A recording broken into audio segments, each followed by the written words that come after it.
2025 നമ്മളെപ്പോഴും കയ്യിൽ പിടിച്ചുകൊണ്ടിരുന്ന സാധനം എന്താണ്? മൊബൈൽ ഫോണാണ്. 2026 ഒരുപാട് ആൾക്കാരൊക്കെ ഈ അവസാനം ലാസ്റ്റ് ആയപ്പോഴേക്കും ഇതൊക്കെ ഉപേക്ഷിച്ച് തുടങ്ങിയിട്ടുണ്ട്. നമ്മൾ കുറച്ച് സമയം മൊബൈൽ ഫോൺ ഇല്ലാതെ നടക്കുക.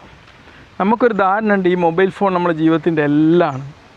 പലപ്പോഴും കുട്ടികളൊക്കെ 24 മണിക്കൂർ പോലെ കയ്യിലൊരു ഫോണില്ലാതെ ജീവിക്കുന്നത് പോലും പറ്റില്ല എന്നുള്ളതാണ്. പക്ഷേ ഈ ഫോണിനൊന്ന് ഡീടോക്സ് ചെയ്ത് കഴിഞ്ഞാൽ നമ്മൾ കുറച്ച് നേരം ഇതിനൊന്ന് മാറ്റി വെക്കാൻ പറ്റിക്കഴിഞ്ഞാൽ തീർച്ചയായിട്ടും നമ്മുടെ ലൈഫിന് അത് ഏറ്റവും വലിയൊരു സ്വസ്ഥതയായിരിക്കും കൊണ്ടുവരിക. ഡിജിറ്റൽ ഡീടോക്സ് ചെയ്യുക എന്നുള്ളതാണ്. ഞാനൊക്കെ ഈ വർഷം ലാസ്റ്റ് തന്നെ ഒരുപാട് തവണ ഈ ഡിജിറ്റൽ ഡീടോക്സ് ചെയ്തിട്ടുണ്ട്.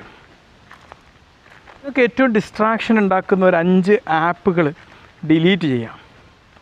ഡിലീറ്റ് ഇറ്റ്, വലിയ കാര്യമൊന്നും ഉണ്ടാവില്ല. ചിലപ്പോൾ സോഷ്യൽ മീഡിയയിലൊക്കെ നമ്മൾ വെറുതെ സമയം കളയുകയാണെങ്കിൽ ഒക്കെ ഡിലീറ്റ് ചെയ്യുക, അല്ലെങ്കിൽ അതിന് സമയം വെക്കുക. പിന്നെ ഏറ്റവും വലിയൊരു ഡിസ്ട്രാക്ഷനാണ് നമുക്ക് ഈ നോട്ടിഫിക്കേഷൻ ഇങ്ങനെ വന്നുകൊണ്ടിരിക്കുക എന്നത്.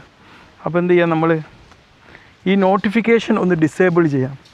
ഒരു കാര്യമില്ല, നമുക്ക് 24 മണിക്കൂർ ഇങ്ങനെ നോട്ടിഫിക്കേഷൻ വന്നിട്ട് പ്രത്യേകിച്ച് ഒന്നും നമുക്ക് കിട്ടാൻ പോകുന്നില്ല.